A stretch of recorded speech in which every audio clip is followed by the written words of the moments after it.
Welcome to Tough Talk 911. Because it's an emergency. I'm Jen. And I'm Sherry. And we're here to say what you won't say. Hey, Jen.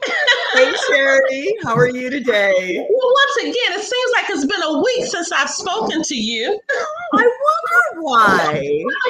I think it's been a week since I've spoken to you. Exactly. It's actually been a week since we've spoken to one another. How was your week? It was fabulous, as always. I just choose for it to be wonderful, and it always is. That's right. We have to make the decision. And that's exactly, we have to make the decision for it to be wonderful. And then some type of way we manifest that. So absolutely. All in your mind, all in your mind. So it starts here. Then we are talking about the catastrophes of money today and how money can destroy our lives. Absolutely. Bad money choices can absolutely make your life miserable. So you have to make better choices, make better money choices. You know, when I was researching this topic, and this is something that I had known anyway, because I actually used to teach a money management class in church. There was this program that I was actually trained to lead. And one thing it taught is that in the Bible, there are over 2,350 scriptures that deal with money. And what people don't understand, as we begin to talk about this very important topic, money really reveals your character. I believe that wholeheartedly. What I say to people is that money is a magnifier. It just magnifies who you are.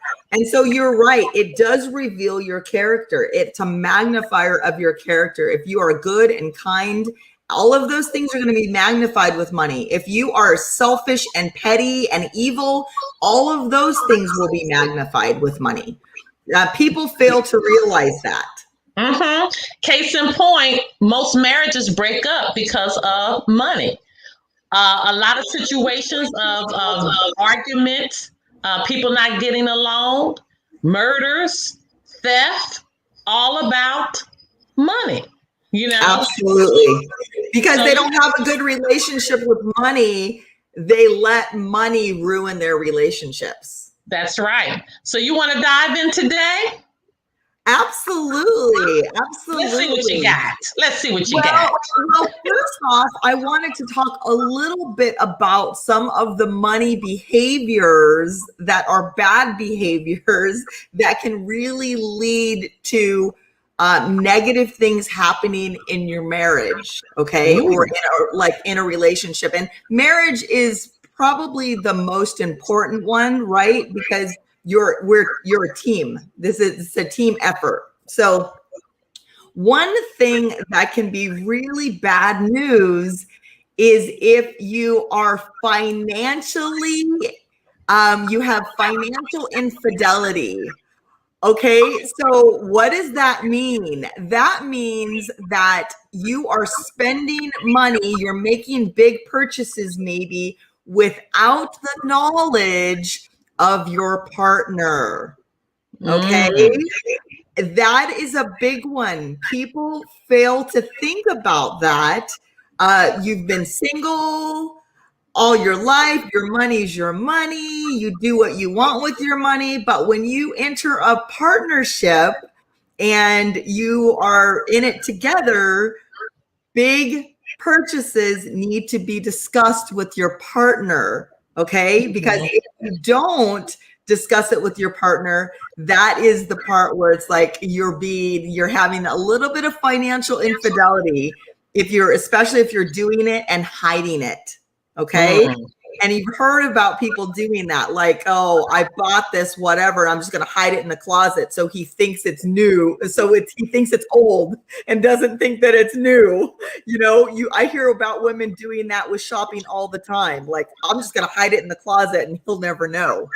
That's financial infidelity. If you feel like you need to hide a purchase from your partner, not good. So Yeah. that's my one little take. What you got, Sherry? Mine, again, I'm going back to the character of a person. And I don't think people really realize when you're talking about even down to your giving. Let's just talk about within a family unit. And here's a good example. Within a family unit, and you have children that have maybe, little side jobs. And when the mother says, okay, so now that you have a job, or the father says, now that you have a job, I want you to take the smallest bill in the house, which could possibly be a water bill, and I want you to be responsible for that. And what begins to build the child's character is to see, do they willingly want to pay that small bill, or they're doing it from a very grudgingly standpoint? It really begins to build who they are as a person. And even going down to sometime when you go out with your friends and it's time to split the bill, and you have some that possibly step out on paying the bill, okay? And then you don't know who ordered what. They're forgetting. Well, if who ordered the steak or the meat, the filet mignon, and nobody remembers, or who ordered the third cocktail and now nobody remembers. This is what I'm talking about, of building your character. Allowing your character, money to define who you are as far as how you treat it, because it really tells how you begin to live your life, even how you manage money. I told you last week I was going to give you a story of what happened to me when I was in my 20s, whereas I just wanted everything that I saw. And I think I told you I'm a Taurus. So, Taurus, we love nice things. We love things that are, let's just say, top of the line. But sometimes if we don't have a job that equates with that, we can't get that. Okay. But when I was in my 20s, I wanted the nice comforter in my bedroom, and I wanted the car, and I wanted all the latest music. I wanted all the nice clothes and all the makeup. I wanted all, and I made sure I got it all. And what happened was, when all of those bills started coming in, and I mean, they were coming in like crazy. And that's when I realized what I was bringing in on a monthly basis, it was not enough to handle all of that stuff I had ordered. And I remember I was so far under. I was so far under debt. And Jen, am I lagging a little bit? No, I'm not. Okay, good. Okay. So I was so much in debt that I knew I had, and this is in my 20s now, I knew I had to get under control. I knew I had to do something, because there wasn't going to be a way out of this. And I knew I was already setting the trajectory of my life. I knew it. I just knew, my gut told me. And so I remember getting all of those credit cards, and I lined them all up. And I went into my mother's room, and I had a pair of scissors. Now, I don't know why I had to fall to my knees, but I fell to my knees. I don't know why I fell to my knees, but I fell to my knees, and I just leaned over her bed. And I began to take each card, and I began to cut it up. And my mother never said anything. She just looked at me. And as I was cutting up the cards, I could feel myself just getting stronger and stronger and stronger internally, because even though I was still in a state of having all of these bills and all, my life being out of control financially, I was getting my strength because I felt myself getting in control of the disaster that I had made. And so I'm saying that to say this: some people watching right now, you're in a financial mess in your life. You have overspent. You're wanting things. You have clothes that have price tags on them in the closet that you're not even wearing. You're out of control financially. You have one job, but you're buying items and you're splurging as if you have two or three. And what that does now, that opens up the territory of stress. That opens up the territory of sicknesses now, and really begin to bombard you day in and day out, where you can't even get a good night's sleep.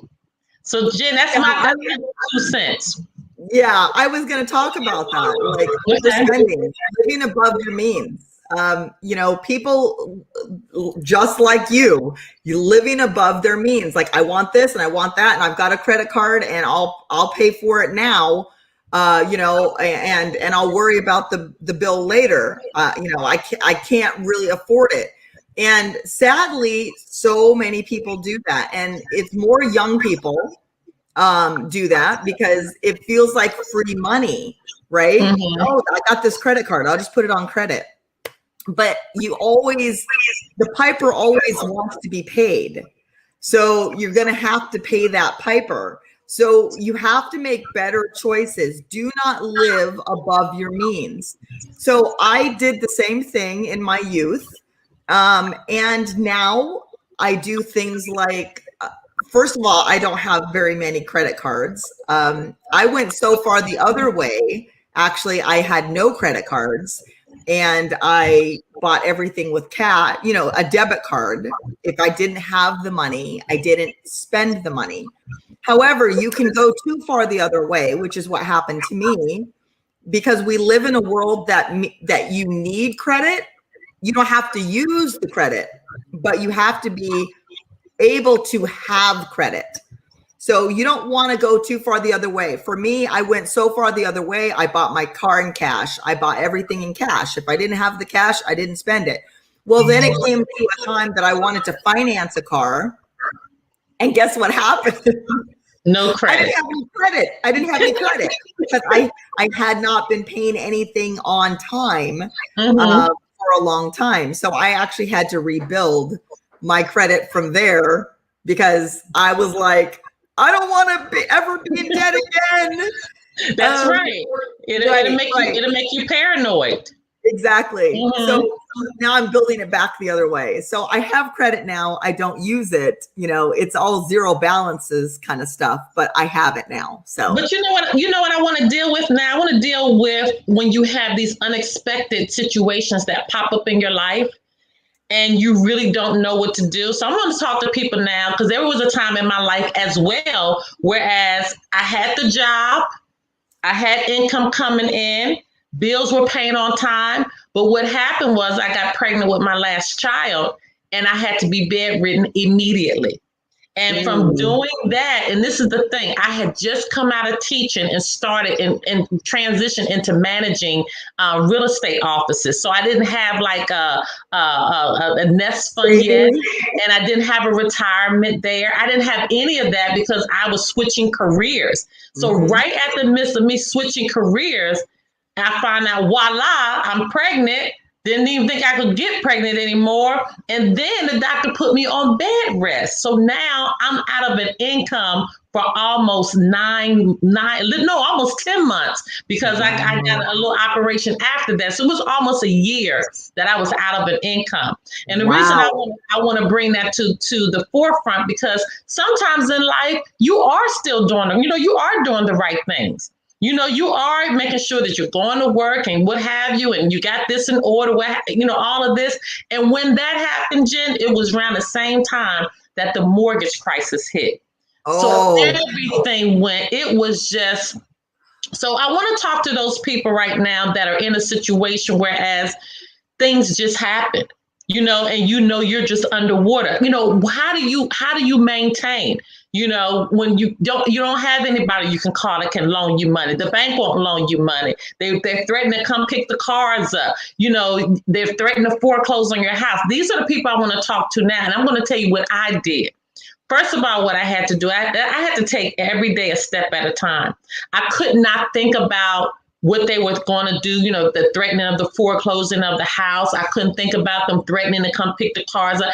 I couldn't think about what was going to happen down the line. I took every day a step at a time. And so for those that are in this situation, whereas you may have lost a job, you may be in a situation where, again, things just happen right now. We're in the middle of a pandemic. A lot of people have lost jobs right now. A lot of people can't pay their rent. They can't pay those car payments. They can't pay those utility bills. And some of you might be saying, what do? I don't have anybody I can go to. And I'm telling you right now, this is the time for you to really do some internal soul searching work. Because I'm going to tell you, when I began to look within, I said, you know what? I'm in a situation now that I know it's nothing I can do. I can't bring myself up out of this. I can't, and now what I have to do is I'm going to have to confront every problem individually. So what I did was, first of all, I really worked on myself internally. How did I do that? I really made sure that my heart was right. I really made sure that, first of all, I had a heart to really want to pay my bills. I made sure that, I wasn't, hurting anybody verbally or anything like that. Really making sure that you have that clean heart, waking up for that clean heart and really doing what you can to experience that clean heart. And once I began to really work on me and make sure I was coming from a right place, I just asked God, I said, please give me the path that I need to walk in order to come up out of this. And so the first thing I received information of this program called NACA. And for those that are in financial situations with your mortgages or with your rents right now, I know we're on a moratorium, whereas you don't have to pay those rents or mortgages until September. But what happens after September? So I'm going to give you some information. It's an organization called NACA, Neighborhood Assistance Corporation of America, NACA, and they will help you with rents. They will help you with foreclosures. They will help save your home. Okay.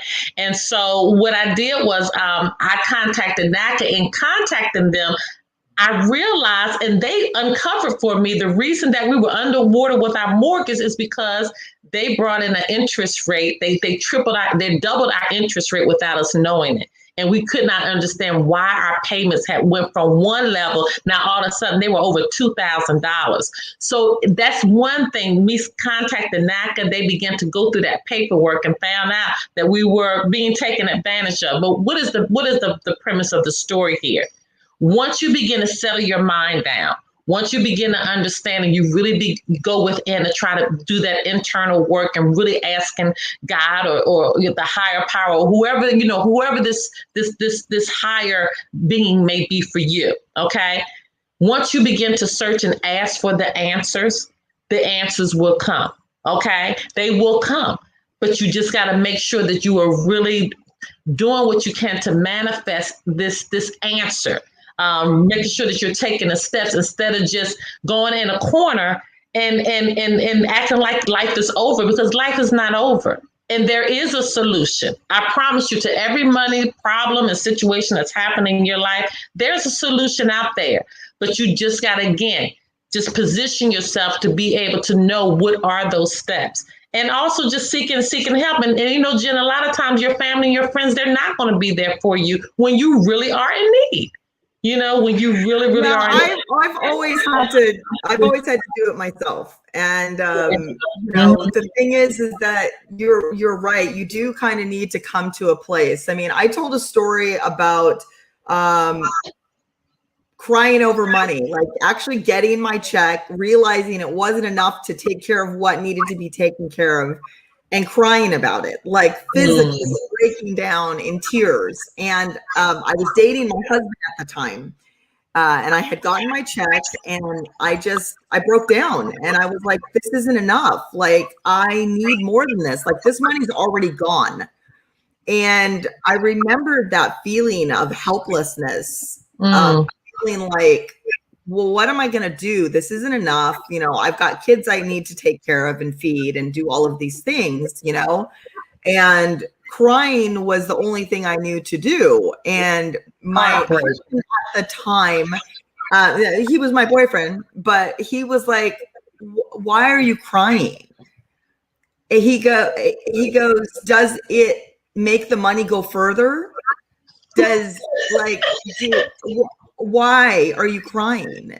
Does crying change the situation, or does it just make you feel bad? And I said, it just makes me feel bad. It gives me a headache. My eyes burn. Like, I feel like crap because I'm crying. And in that moment, I realized I'm powerless, and it's my attitude. I need to change my attitude towards money, because crying about it doesn't change anything. So at that point, I started thinking like, okay, God's never let me go without. Like, I've never been put out. I've never had a car repossessed. I've always been taken care of, and it helped me realize that the things that I needed to do was I needed to be a good steward of what I had. right? That's something that we don't think about, but you need to be a good steward of what you have. And when you're a good steward of what you have, the universe or God will give you more, right? Because you're doing good things with what it is that you have. You are grateful for what it is that you have. And in turn, you then attract more of that. And like Sherry says, money, it really is about character. Okay. Money magnifies your character, it magnifies who you are. So, for instance, if you are the kind of person that would dip out on a bill, right? Maybe you dine and dash. Okay. That speaks to your character of who you are. And does that make you a good steward of your finances? No, it doesn't. So when you behave that way, you are negatively impacting your attraction for finances. More money That's is not right. going to find you when you behave that way. Jen, how about these mothers that make sure they get their hair done, their nails done, Zero new character. clothes, designer pocketbooks, Mhm. and the children look like crap? No character. That speaks volumes to their character. And like I I'll said, never that is a understand it. magnifier. Like your kids are first. I'm sorry. I will look raggedy to make sure that there's food on the table, to make sure my kids have what they need. Like that's what I did. Make sure my kids had what they need before I go out and get my nails done and my hair done and all of those things.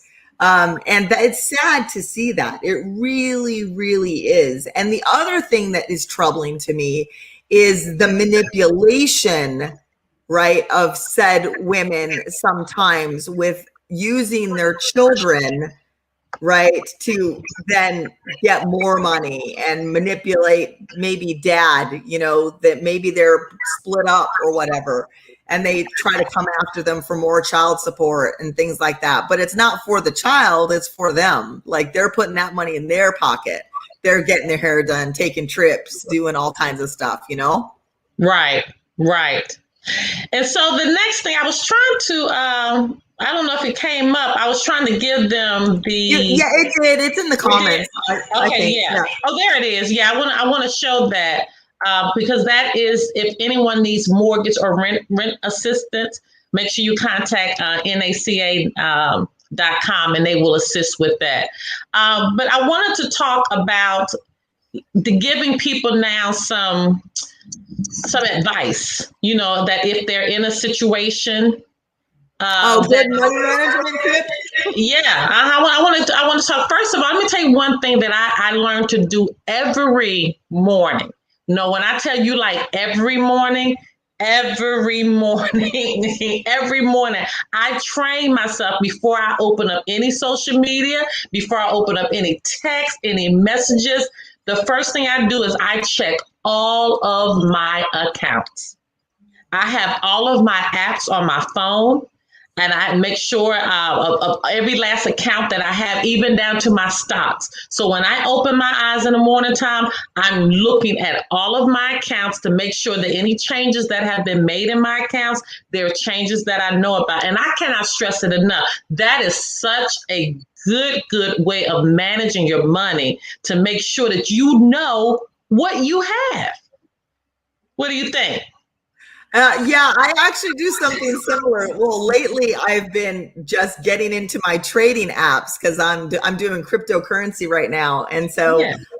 I'm trading all the time. So yeah, I'm in there looking at my money all the time actually. But it is the first thing that I do in the morning is get in there and get in there and look at my money and maybe make some trades or whatever. But yeah.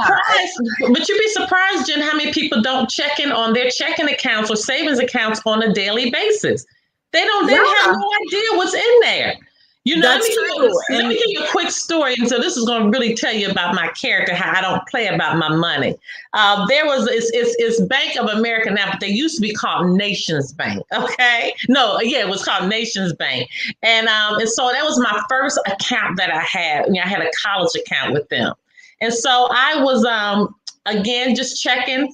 And I saw on my statement, because during that time we didn't have all the internet, so the statements were mailed to us. So I saw on my statement where 2 cents had been taken out of my account. And I didn't know why the 2 cents had been taken out of my account, but I knew it was my 2 cents, right? And this is a real story. And this is a truthful story. So I went and I called Nations Bank and I said, I noticed on such and such date that there was a 2 cent withdrawal made out of my account and deposited into this account for the bank. Can you tell me what that is? And he said, let me check. He said, looks like that was an error. He said, I know you're not. He said something about, but I know you're not disturbed about 2 cents. It was something smart that he said. Right. And I said at the time, I said, well, if you're not so concerned, then you give them your 2 cents, but you put my 2 cents back. Okay. And so some people might say it's only 2 cents. I'm telling you, Jen, when I see pennies on the ground, and I have trained my children, don't walk past pennies. Don't walk past, that's money. Do you understand 99 of those will make $1? Because some people look at a penny and say it's just a penny, I'm going to leave it on the ground. But I'm going to tell you what I learned from that. If you disrespect money, money will disrespect you. So I'm not going to walk past anything that's currency that could ultimately buy me something or put me even a penny ahead of what I had yesterday. Why am I going to walk past that? Well, think about this, okay? So that penny may not be even be a penny. You know what I'm saying? Like, pick it up. What if it's like an old rare coin? You know, and you clean it up and you look at it and you're like, oh my gosh, this is from 1879 and it's worth way more than a penny. So like you said, it is about respecting, having a good, healthy respect for money, carrying yourself in a way in relationships where you have good communication about money. You're not spending money in secret. Okay, right. That's really poor character, and that can damage a relationship. That's right. And some other things that I would like to touch on as far as money is concerned. So, you know, a lot of people have 401ks, and they rely on that to be their sole investment for their retirements. Mm-hmm. And so what I want to tell you is get knowledgeable about other things. Get knowledgeable about investing in silver. Get knowledgeable in the stock market. Get knowledgeable in cryptocurrencies. All of these things, you can take a little bit of money every payday and put it towards, you know, maybe purchasing some stocks. Like you doing it, not just letting your 401k do it for you. Learn how to trade on the stock market. Learn how to do foreign exchange trading. Learn how to do cryptocurrency trading.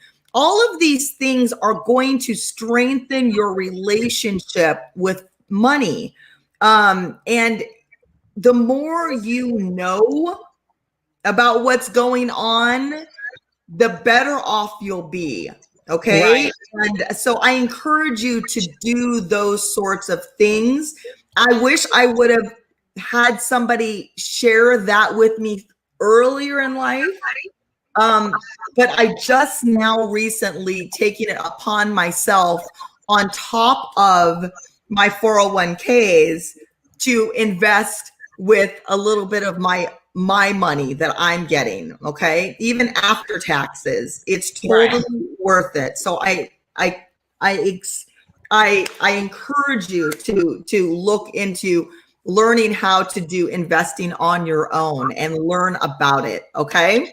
And even with the stock, if they even just open up an account like with Robinhood, That's a or free. Acorns. And Yeah. you know what else? Even your Cash App card. Do you know you can get stock with your Cash App card?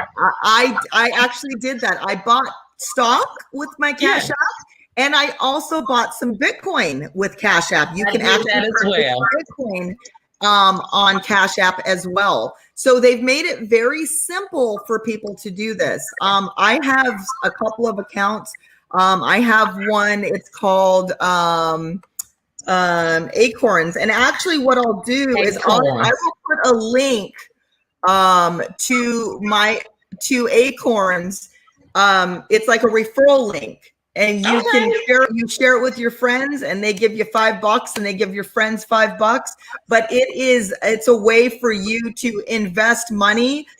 You just put a little bit in from your bank account, and they invest it for you. They pick stocks and bonds and stuff for you. So yeah, there are plenty of applications out there that Is you that the don't one need. where they round up for you? You Yeah, can round they it do up? Yes. roundups. Yeah, Yes. yeah. And Mhm. I actually had plenty of money in there, and it's really nice because when they do roundups, you don't really think about it, right? You're Right. spending money, and then they sock a little bit more money away for you. Right. So that's a good one. And then another one that I use, now this is just a savings account, but it's called Digit.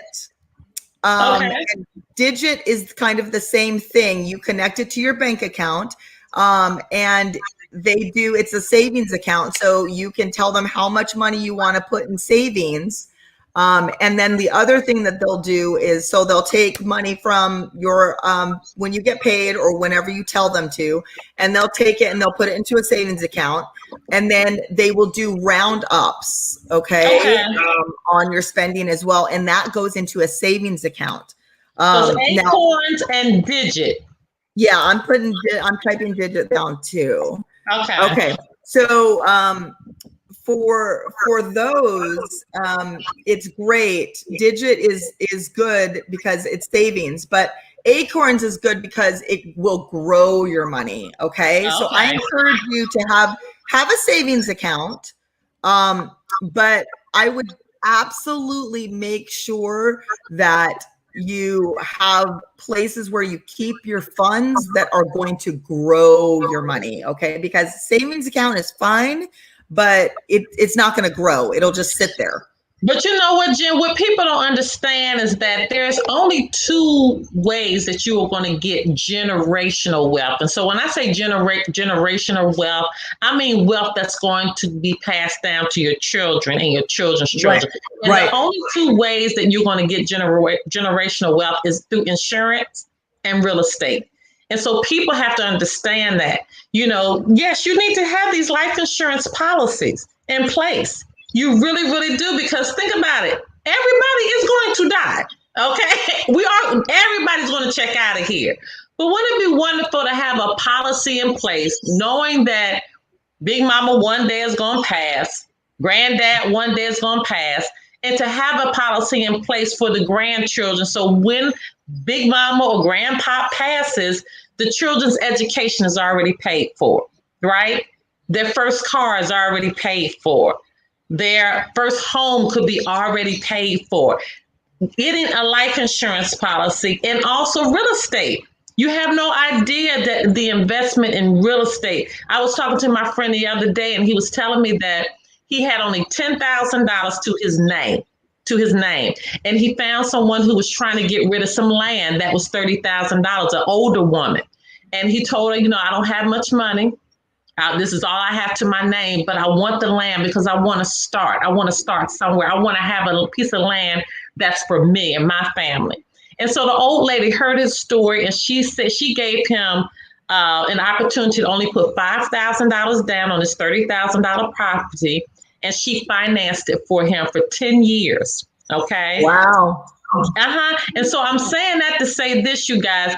Remember, we were saying earlier, when things happen, when you feel like you're just underwater, when you feel like you don't know which way to go, you're underwater financially, you just have to start. But it starts with, again, having a right heart, having a right spirit, having a right soul. It all goes back to what we said from the first part of this. Character.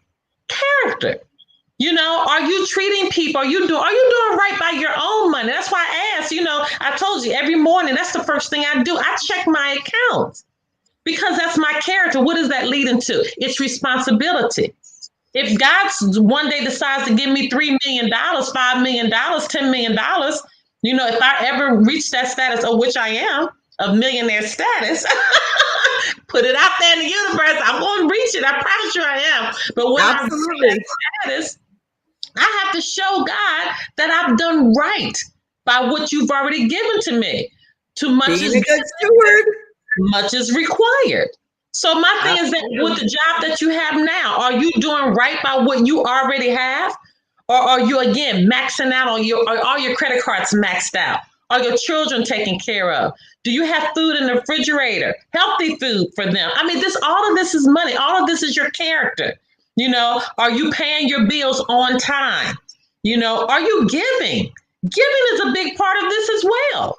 It really, really is. Giving to those that are in need. There's Absolutely. There's so much mindset stuff. It really is. And so the other thing that I encourage you to do is, this is something that I follow a lot of people, and one of the people that I follow his name is Ray Higdon, and he does this Wealth Wednesday. And so on Wednesdays, you do a random act of kindness that is linked with money. Okay, it's financial. So whatever it is that you feel comfortable giving, okay, and usually to a stranger. Okay, so what I would do was, maybe I would give a really big tip. I've left money, some people leave money in diaper boxes, or pay for the meal for the person behind them, or buy somebody's, whatever, groceries for them or whatever. But it helps you to give back and have a more healthy relationship with money when you willingly share what it is that you have, even if it's not a lot. Okay, you get more of that, and it really, really is. It's all about character. Money, attracting money, is all about character. Now, I'm not going to tell you that everybody who has money is a good person. Okay. But what it does do is it magnifies who they are. So like I said, more money for someone like me, I'm going to be more giving, more kind, more generous, more whatever it is that I already am. If I was a jerk and I was selfish and I was an ass, okay, I'd be I'd be more of that, because money magnifies who you are. So when you see somebody who has bad attitude and they're ugly and they're whatever, guess what money is going to do for them? It's going to make them be more of that. That's right. Money is not the root of all evil, because people misquote that scripture all the time. The love of money is the root of all evil. Okay? The love of money. Now, I don't love money. Money is a tool to do what it is I need to do in life. And for me, it's caring for my family. It's living a life that I, can do things for myself and for my family, and it's giving back. That's what money does for me. And that's why I want more. What it is, sometimes people can't understand why they're in this spiral and they can't come out of it. This negative spiral as far as finances is concerned. And it's because of your character. It's because you trying to beat people out of things and get money out of this person and trying to track how much money this person's making. Listen, mind your own business. Mind your own business. Mind your own business, and worry about how much you are bringing in. And if you're managing your money, and stop trying to keep up with what everybody else is doing, because that's a problem as well. You're trying to figure out how much somebody else has so you can try to figure out how to get that money. When these stimulus checks hit, oh my God, some of these groups that I'm in, I'm seeing people lying left and right. One girl put on one of the groups I was in, she said that she let her mother-in-law claim her 2 sons. And so she asked her mother-in-law, has she received the stimulus check for the boys, the 2 of them? And the mother-in-law said, yeah, I received it. And I only got $350 per child. Now, you already know that thing said everybody's getting $1,400. That was plain as day. But what I'm trying to tell you is that now look at the character of the mother-in-law. Do you see? This is what I'm saying. But see, because they're trying to get over their behavior. Like the daughter is like, I let you do this, and now you owe me this. Well, you can't work around and try to cheat and lie and all this kind of stuff and expect good things to happen with finances for you. You know what I'm saying? That's right. So she should have claimed her own children, then she wouldn't have been in this predicament. And that's what we're saying. What is the root? What is the root of what you're doing? What is the root? Are you trying to hustle? You guys, listen, this is a good analogy. This is a little story, and then I know Jen and I are about to, come on out of here, but this is a little story that's going to really tell you how somebody's character is. Say, for instance, you're in the grocery store, okay? And you brought all of these groceries, and you know your groceries is coming up to be about $100, okay? Let's just say about $95, $96. And you give the cashier $100 bill, and she gives you back change of $99. What do? Now, you've already bought almost $100 worth of groceries, and your change back should not have been no more than $2 or $3. But she's not thinking right. So she gives you almost $99 back in change from your $100, whereas you only paid $1 for these groceries. Right. What do you do? Do you take the $99 plus the $100 worth of groceries and you go? Or some people would. They have zero character. I wouldn't. I'd be like, "Oh, girl, no, here." But I want our audience. I want our audience to think about that. If you're on the end of, you say, heck no, I'm taking that money and my groceries. I'm out of there. You're gonna be the next one. You're not gonna ever come out the space that you're in, which is a cursed space. And that's why I'm challenging you right now, because what is done in the dark will come to light. And so, yeah, you might get away with that, but I'm telling you, that car that you get in that next day, it may not turn on, where you might need a new battery. Okay. You might come outside and you have a flat tire. You may go to work and find out Friday is going to be your last day because they're laying off. This is what we're talking about. It manifests. That's right. Karma. And it manifests in other areas. So what is Jen and I saying? Money comes back to your character. How you treat it, how you manage it, how you get it. Some people are getting it in a way that you shouldn't be getting money. Okay? You might be harming someone by the way that you're getting money. You might be stealing. Okay? So you have to look at all of this, because again, I told you in the Bible, over 2,350 scriptures just on money.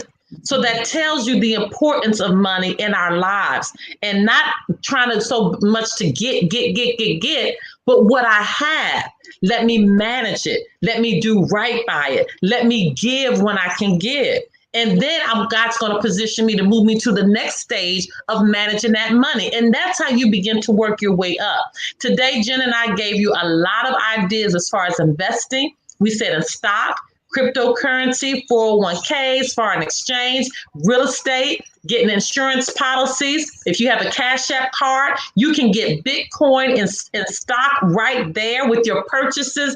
Take advantage of that. Jen gave you her link for Acorns and Digits. So if you can't link over, just inbox her and she'll give you those connections. I have the connection for Robinhood. So if you want to start your stock exchange in Robinhood, just ask, and we'll. In fact, what we might do is just put those links up underneath. When we get off of here, I'll pull it up and put it on. I'll put it in the on our comments. pages, so you'll have it. Okay, and so therefore, it's right there at your fingertips. If you're needing rental assistance or mortgage assistance after this moratorium is over, but my thing is, I wouldn't wait till after the moratorium is over with. I would start now. Contact NACA, NACA.com. In fact, I'll put that up there again. They can help formulate a plan to get you out of, any type of situation where you might be losing your home, okay, or you're needing rental assistance. And do understand, I am in real estate as well. So if you're needing assistance with any mortgages or any homes that are needing to be sold, or you don't know what you should do, or you need to know the value of your house, contact us, because Jen and I both, we are a wealth of knowledge when it comes to cryptocurrency, where she is, and real estate where I am. Let us help you. Absolutely. I mean, that's my goal. I really am so excited about cryptocurrency, and I just started getting into it, and I'm like, oh my gosh, why haven't I been doing this all along? The people that have got on early, the people that were early adopters and bought Bitcoin when it was like under $100. Do you realize it was pennies on a dollar? It was actually, when at the onset of Bitcoin, it was 0.0008 cents. That's right. And look at it now. Spent $100 on Bitcoin at that time and held on to it, you'd be a billionaire. A billionaire. Well, listen, that's what I did with Dogecoin. What's it? Dogecoin? Doge? Yeah, that's what I did with that. And I'm telling you, I'm going to let it sit right there, and I'm just going to wait on it. And I reach out to me if you want to talk crypto, because there's some really, really good coins. They're connected to really good projects. Doge is kind of one of those fun coins. It's not really connected to a project, but I have a little bit of Doge myself. So, but there's so many ways to make money, good, positive ways, not get your hustle on or take advantage of people. Okay. There's too much of that going on. That's just ugly, and bad things happen to you when you carry on in that manner. But good ways to make money, good ways to be a good steward of the money that you have, and good ways to give back. Okay. And do those things and you'll get more. So Jen, I actually have and I'm glad I'm doing it in conjunction with what we're doing, because I didn't even think about this, but at 4:30 today, I'm actually doing a class for first-time home buyers. Awesome. Excuse me, and investors. So I'll put that link down there as well. That's awesome. Cool. So, today was really great. If you have any more questions about any of these things, any of these topics that we talked about, reach out to us. Like I said, I love talking cryptocurrency. Sherry is like a wealth of knowledge when it comes to real estate. And sounds like she knows a bit about life insurance as well. So reach out to her. But what are we going to be getting into next week, Sherry? Ooh, Jen. A very sensitive topic. Extremely. So I know everybody's been listening to all the drama that has been swirling around Kirk Franklin and his son, Carry-On. So next week, we just thought it be fitting for us to tackle the topic of the parent-child relationship. I love you not. Absolutely, because it's happened to all of us. This is just obviously on the world stage because it's a big name. But yeah, we've all had those situations with our children. And so, yeah, we're going to give that a little once over next week. We'll get into that. I'm telling you, I'm quite sure this is going to be very interesting and very energetic, so to speak. So you guys, Just as a reminder, remember to follow us on all social media. Also, we are on YouTube where you can go back and check out some of our previous shows that we've had. And also, we have the Cash App, Tough Talk 911. If you would just give any donation, because it allows us to continue to do what we're doing for you. Because believe it or not, it's not free, but it's worth not it. free. Yeah, we do make an investment in doing this for you. And if you think that, we're providing value for you and you'd like to support us, we would absolutely appreciate that. All right. That's so right. yeah, let's have an amazing Sunday, everyone, because you choose to. And we hope to see you back here next Sunday when we get into the parent-child relationship. I love you not. I love you not. And you guys, don't forget, be that great money manager. So tomorrow, start your managing aspect of waking up and checking all accounts every day. Every day. I'm going to drop, it'll be after the fact, but I'll go ahead and drop these links for Acorns in there. And I think I might even have a digit link. I'm not positive, but I'll look. And I'll drop the Robinhood, and the link on my page is for our 4:30 seminar. If you don't know how to buy a house or investment property, it's a free class. Awesome. Okay, everybody. Aloha. Bye, Jen. See you next week. All right. See you next week.